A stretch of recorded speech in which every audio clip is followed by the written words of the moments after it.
Mga biday, sa magandang oras po sa lahat. Welcome po sa aking channel. Ito po, pinayuhan pala mga kabida ni Senador Robin Padilla, ito hong si Senator Bato de la Rosa, na huwag hong sumuko sa mga banyaga.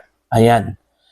Ibig sabihin ba dito na pinayuhan din ni Senator Robin ito hong si Bato na huwag hong sumuko sa mga otoridad dito sa Pilipinas, Kung sakali man po totoo yung napabalitang meron na pong warrant of arrest po mga kabida na inilabas ito pong International Criminal Court, laban ho dito kay Bato, Kasi hindi po malayo po mga kabida, na kikilos po ang mga otoridad dito sa Pilipinas kung sakali man po totoo yung issue na meron pong warrant of arrest na inilabas ito pong ICC, Kasi hindi malayo ang posibilidad mga kabida na gagamitin po ng ICC ito hong Interpol. And since ang Interpol po, party po ang Pilipinas mga kabida, katulad po sa nangyari ho kay dating Pangulong Rodrigo Duterte, ang Interpol po ang kumilos at idinaan po nila sa otoridad po dito sa Pilipinas, mga kabida. Kaya yun, nahuli po si dating Pangulong Rodrigo Roa Duterte. So yun ba yung posibilidad na ganoon din yung payo po ni Senator Robin Padilla na hindi ho dapat susuko ito hong si Senator Bato, mga kabida, sa mga otoridad po dito sa Pilipinas. Eto, babasahin ko lang po ito hong article po ng Ang Balita ngayon, mga kabida. Huwag kang susuko. Ayan. Ito ang payo ni Senator Robin Padilla kay Senator Ronald Bato de la Rosa sa gitna ng mga ulat na may umano'y arrest warrant na inilabas ng International Criminal Court laban sa dating hepe ng PNP. Ayon kay Padilla, maingat na ngayon si De La Rosa at halos wala na itong komunikasyon sa iba dahil sa pangambang maaaring minomonitor ang kanilang mga telepono. My advice to him is to never surrender to any foreign power. Ang payo ko sa kanya ay huwag kailanman sumuko sa kapangyarihan ng mga banyaga. Yun kasi yung interpretasyon dito, mga kabida. Since meron pong advice ito hong si Senator Robin kay Bato na huwag hong sumuko sa kapangyarihan po ng mga banyaga, meaning sa International Criminal Court, ibig sabihin ho dito mga kabida na hindi rin siya susuko, sa mga otoridad dito sa Pilipinas. Kasi yun nga, yung posibilidad na gagamitin po mga kabida ng ICC ang oportunidad na ang Interpol mismo ang makikipag-ugnayan po sa Pilipinas, sa mga otoridad sa Pilipinas para lang po ma-execute ito hong arrest warrant mga kabida laban ho kay Bato. Kung sakali man po totoo po itong arrest warrant na ito, mga kabida. Nauna nang sinabi ni Padilla na sanay si De La Rosa sa ganitong uri ng pag-iingat dahil dati itong sundalo at pulis. Matatandaang si De La Rosa ang naging hepe ng Philippine National Police sa panahon ni dating Pangulong Rodrigo Roa Duterte kung saan isinagawa ang giyera kontra droga. Pareho silang kinasuhan sa ICC ng Crimes Against Humanity kaugnay ng anti-drug campaign. Napansin ding bihirang-bihira nang dumalo si De La Rosa sa mga sesyon ng Senado simula noong Nobyembre 10 matapos isiniwalat ni Ombudsman Jesus Crispin Boying Rimulya sa isang panayam sa radyo na may umano'y nailabas ng warrant of arrest ang ICC. Gayunman, una nang sinabi ng ICC na hindi pa nila kinukumpirma ang nasabing arrest warrant. Nauna nang iginiit ni dating tagapagsalita ng Pangulo na si Attorney Harry Roque na totoo ang umano'y warrant laban kay De La Rosa. Ayun. So, kung totoo man po ito mga kabida, ito hong issue po ng warrant of arrest na inilabas daw ng International Criminal Court.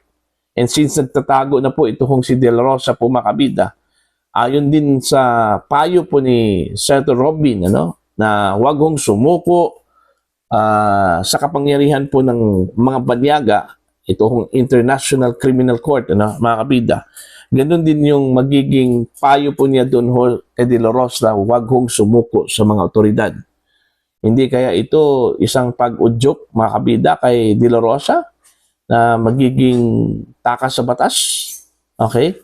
Although dito sa Pilipinas, hindi po siya takas sa batas, considering wala ko siyang kaso dito sa Pilipinas, kundi yung kanyang kaso po, mga kabida, ay nasa International Tribunal, ano? Ito hong International Criminal Court. Alright? Sa bagong ruling po, ano, mga kabida, ng Korte Suprema, hindi na po basta-bastang i-turn over po ng gobyerno po ng Pilipinas ang isang Pilipino na subject ho sa warrant of arrest ng International Criminal Court, ano? Kasi po kailangan munang dumaan sa korte, ano? At ito po ay alinsunod din, mga kabida, sa Section 59 po, ano, ng Rome Statute, na bago ho ito dalhin at i-custody po, mga kabida, sa isang international tribunal, ano, like ICC, kailangan munang dumaan sa mga local courts, okay? Ang isang arestadong individual, ano, mga kabida. Alright? Hindi po kagaya doon ho sa nangyari po kay dating Pangulo Duterte na pinilit pong dinala, no, papuntang The Hague, Netherlands, ano, mga kabida. At hindi po dinaan doon ho sa local court as being articulated at stipulated doon ho sa Section 59 ng Rome Statute, ano, mga kabida. Pero mas ni-reinforce ito ngayon, ano, ng Korte Suprema sa kanilang ruling na ang extradition po ay kailangan ang magdesisyon ho dito, mga kabida, ang Korte ng Pilipinas. Okay, so dyan pa lang, hindi daw mangamba ito hong si Senator Bato, ano, dahil hindi ho siya basta-bastang kunin na lamang at saka dalhin doon sa International Criminal Court. Pero hindi po malayo ang posibilidad, mga kabida, since meron pong warrant of arrest, kung totoo man po ito, yung warrant of arrest mula sa International Criminal Court ay valid po yun, ano, mga kabida. Okay, and since party po ang Pilipinas sa International Criminal Police Organization or Interpol, ano, mga kabida, so the Philippines is bound to follow kung ano man po yung koordinasyon na gagawin po ng Interpol dito sa Pilipinas. Otherwise, magkakaroon po tayo ng consequences po, ano, mga kabida. Kung sakali man pong hindi po tayo makikipag-cooperate sa International Police Organization, ano, or Interpol, mga kabida. Yun din yung sinabi po ni Pangulong Marcos, na wala ko tayong magawa kundi sundin kung ano man po yung utos, mga kabida, ng Interpol, ano. Pero this time kailangan mo nang idaan sa korte, mga kabida.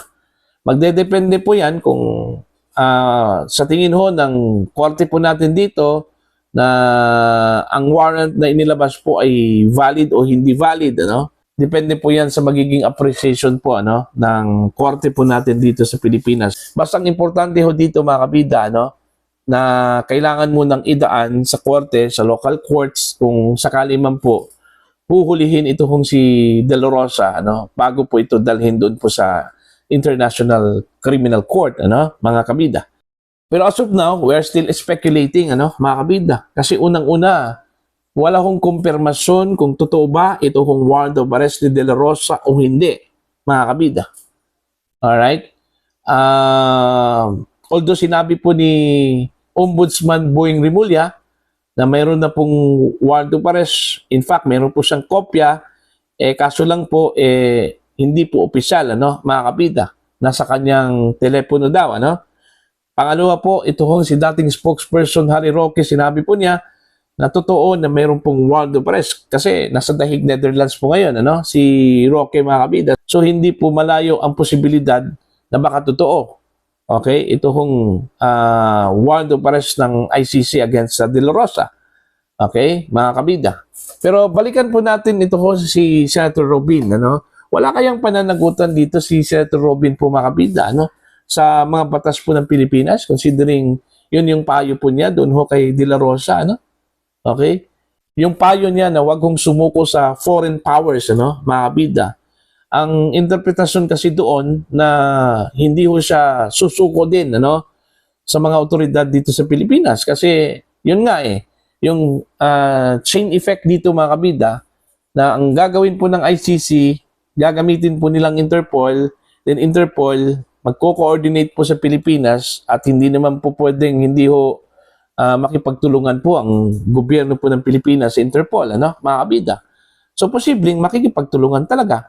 Now, kung ang pakikipagtulungan po ng Pilipinas sa Interpol ay susundin yung magiging directive po ng Interpol po mga kabida na tulungan silang hulihin ito hong si De La Rosa, wala talagang magagawa po ang Pilipinas, kundi sundin, uhulihin talaga nila ito hong si De La Rosa.